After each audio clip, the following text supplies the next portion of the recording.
that was one of a number of different things that we have. We've mentioned a few. We do have several alternative pieces of legislation that are out there. But we're not in control. Our bills aren't being heard. Our bills aren't coming up. Right now, the only bills that are being heard that are coming up are theirs since they're in control. Thank you, Congressman, for letting me speak. I'm a great supporter.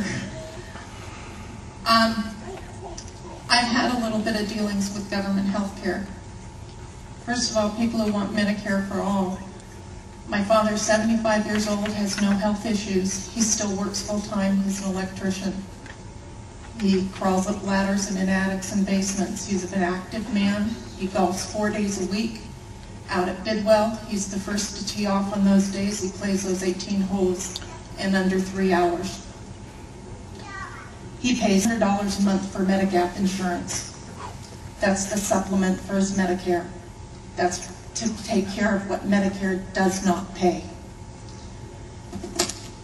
I have an 8-year-old granddaughter with severe ADD.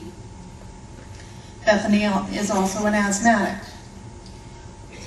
Medi-Cal will not pay for her asthma preventive medicine. They will, however, pay for the medicine she needs when she has an asthma attack, which could kill her. I have a niece, a 30-year-old niece with Down syndrome. When Chrissy turned 18, Social Security declared her cured. My husband is a Vietnam veteran. We are now dealing with VA. He has a condition which the VA says, yes, Agent Orange caused that condition. Yes, you were exposed, but your condition wasn't caused by Agent Orange. Everybody I talk to says it takes a year to a year and a half for the VA to admit that this is their. We own our own business. We do not have employees. We cannot afford insurance for me. My husband is dependent on the VA for his health care. I'm terrified of this mess. I can't depend on the government to take care of a child with Down syndrome, to take care of a child with asthma, to take care of my father on Medicare, to fix the road in front of my house. My husband, who served 3 years in Vietnam, not 6 months, 3 years. This mess is just horrid. What are we going to, what else can we do to stop it? Well, we're going to work till we get it right. Let me just say that. We're going to work till we get it right. You have my commitment to do that. And I'm sorry, our heart goes out to you and our prayers again to all of you that are in situations like this. We have to have a system that will work and address this. But again, as I've said before, I don't believe this is it. And we need to work till we can get one that will. And working together, I believe in America. You know, I always like to use this as an analogy. Some of us were around much younger then, in 1969, when President Clinton said, or President John F. Kennedy said in the early 60s, some of you remember we didn't have car air conditioning, we didn't have anything, didn't have computers, that we were going to put a man on the moon and then bring them back alive. I mean, with the technology we have now, to me, that was impossible. I mean, literally, to me, that was impossible. As hard as this health care issue is, with all the legitimate, real tragedies that we've been hearing today and that I hear all around the nation, we can do this. This is less impossible, than, in my opinion, than putting a man on the moon and coming back, and we're going to keep working on it till we get it right.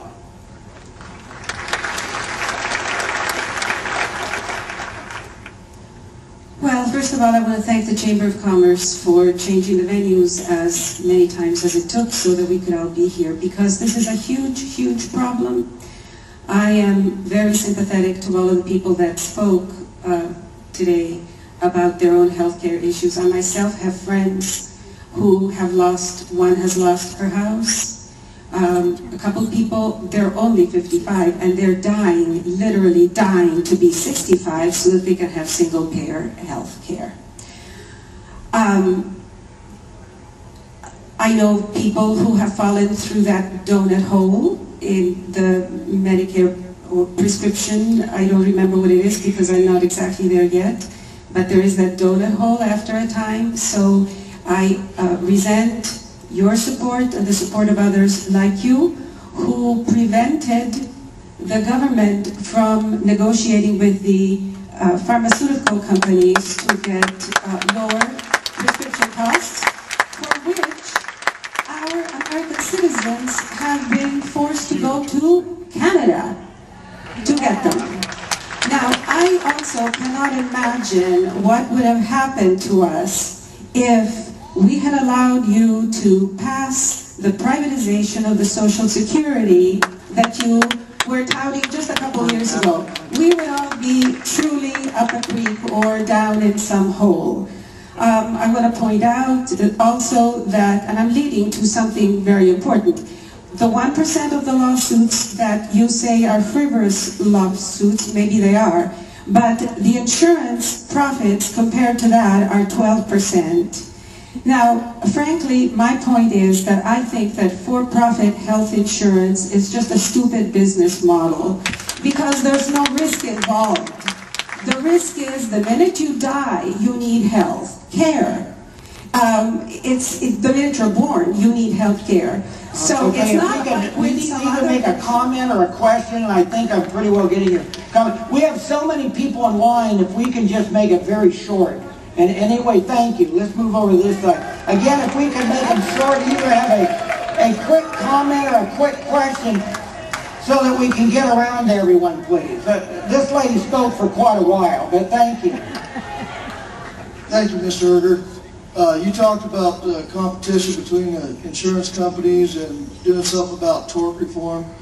Last December, the LA Times wrote an article about the illegal aliens in California. Approximately a $24 billion a year drain on just California. What is the drain on the United States for the illegal aliens? You know, I caught the first of that. I didn't get the rest of it. You were mentioning there's a tremendous cost of illegal aliens. Let me just answer that in general. I think, did you ask what's the cost to the federal government? Yes. I don't know what that is, but just the cost to the state of California. You mentioned a number that's a little higher than what I heard. I know I've heard of it. It's at minimum $10 to $12 billion a year just to the state of California for illegal aliens. And just addressing it, this probably next to health care, this is just about the next most volatile issue here. And on illegal, which is a big part of our health care, a number of those 47 million that they talk about are illegal aliens that are there. Maybe 10, 12 million of those are illegal aliens. My thought is all of us, unless you're a Native American at some point back in your genealogy, you came from some other country. The difference then and now is that my grandparents came from Switzerland, started a dairy just not that far from here in Sutter County. But the difference is most of us came here illegally. And we have people that are illegal, and we need to enforce our laws. We can't afford to pay people for this. And it is a big cost and a big drain. Yeah. Yes, I have one suggestion. Maybe a $30,000 date night by the president could help pay for some of this if he would like to give up some of his date nights. The other thing is, some of my questions have already been answered by people ahead of me, but I would like to say one thing, that the government has allowed the environmentalists to stop us from using our own natural resources. The government is also ruining our Social Security. They're ruining our Medicare. They're ruining our Medi-Cal and our Medicaid. So why should we believe that we should trust them with our health care? And the other thing, I have one question though, is if this is such a good deal for everybody, then why are we not allowed to vote on it? Good point, Paul. The federal government is not some nameless, faceless entity.